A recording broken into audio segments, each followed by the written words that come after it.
இப்படி உங்களை ஏதாவது ஒரு ஃபிகர் அவமானமா பார்த்தா அப்படி மூஞ்சியை சுழிச்சா அந்த மாதிரி ஒரு ஃபிகரே நம்மளுக்கு தேவையில்லைங்க. அப்புறம் தான் எனக்கு ஒரு வெறி வந்துச்சு. சரி, என்ன இது கொஞ்சம் கஷ்டமான ப்ராசஸ் ஆனால் பண்ண பண்ண பண்ண பண்ண ஒரு ஸ்டேஜில் கொஞ்சம் காலங்காலமாக உள்ள புழுங்கி போய் கிடந்த ஒரு இதை நான் அவங்க கூட ஷேர் பண்ணிக்கிறேன். அவ்வளோதான்.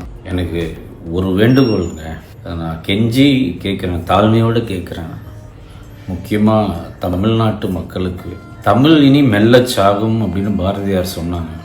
இது எவ்வளோ உண்மைன்னா, தமிழ் ஆல்ரெடி ஐசியூவில் வென்டிலேட்டரில் படுத்துருக்கு. எங்கே பார்த்தாலும் English English English English English தெரியாதவங்க கூட அதை திக்கி திணறி இங்கிலீஷில் பேச தான் ட்ரை பண்ணுறாங்க.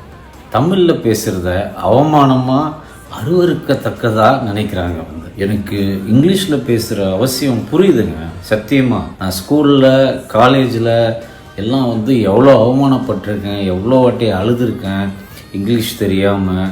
அப்படியே கூனி குறுகியிருக்கேன். ஃபுல் கிளாஸ் இங்கிலீஷில் தான் பேசும். அவங்க கான்வென்ட்லேருந்து அவங்க காலேஜில் போனால் எல்லாம் இங்கிலீஷ் தான் பேசுவாங்க. இங்கிலீஷில் இருக்க பசங்க தான் கையை காமிச்சு பதில் சொல்லுவாங்க. நமக்கு ஒன்றுமே தெரியாது. கடைசி பெஞ்சில் இருந்துக்கிட்டு அப்படியே வெக்கப்பட்டே ஏதோ ஏன்னா தோணுன்னு படித்து வெளியில் வந்துட்டோம். அப்புறம் தான் எனக்கு ஒரு வெறி வந்துச்சு. சரி, என்ன இங்கிலீஷ் தானே அப்படின்னு சொல்லிட்டு ஹிந்து எக்ஸ்பிரஸ் நிறைய இங்கிலீஷ் புக்ஸு இதெல்லாம் படிக்க ஆரம்பித்தேன். அர்த்தம் தெரியாததுக்கெல்லாம் பக்கத்துலேயே ஒரு டிக்ஷனரி வச்சுக்குவேன். டக்குன்னு அதை பார்த்து ஓகே, இது அர்த்தம்.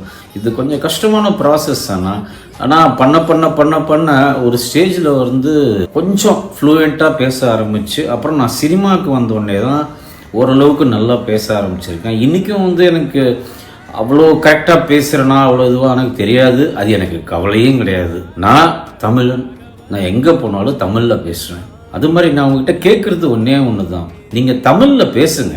எங்கே போனாலும் தலை நிமிர்ந்து கொஞ்சம் வாய்ஸை ரைஸ் பண்ணி தமிழில் பேசுங்க.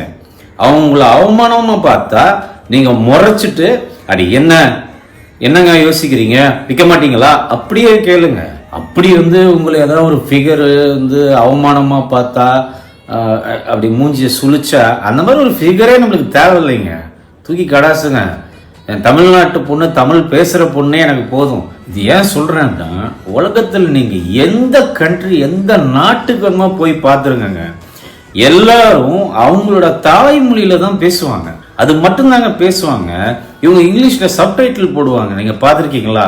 யாருமே இங்கிலீஷில் இதில் பேசலாம் முயற்சி பண்ணவே மாட்டாங்க. எந்த நாடு எந்த தீவாக இருந்தால் கூட, சின்ன தீவாக இருந்தால் கூட பாரு, நீங்கள் போய் பார்த்துக்கங்க. நீங்கள் இன்டர்நெட் ஃபுல்லாக தேடுங்க. நான் சத்தியமாக உண்மையை சொல்கிறேன். ஃபாரினர்ஸ் அங்கேருந்து இங்கே அழகாக தமிழ் கற்றுக்கிட்டு தமிழில் பேசுகிறாங்க. அதில் பேசுகிறத பெருமையாக நினைக்கிறாங்க. ஏன்? உலகத்திலேயே பழமையான மொழி என்ன? தமிழ் மொழி. இது நான் கெஞ்சி கேட்குறதா வச்சுக்கோங்க, வேண்டுகோளாக வச்சுக்கோங்க. காலங்காலமாக உள்ள புழுங்கி போய் கிடந்த ஒரு இதை நான் அவங்க கூட ஷேர் பண்ணிக்கிறேன். அவ்வளோதான்.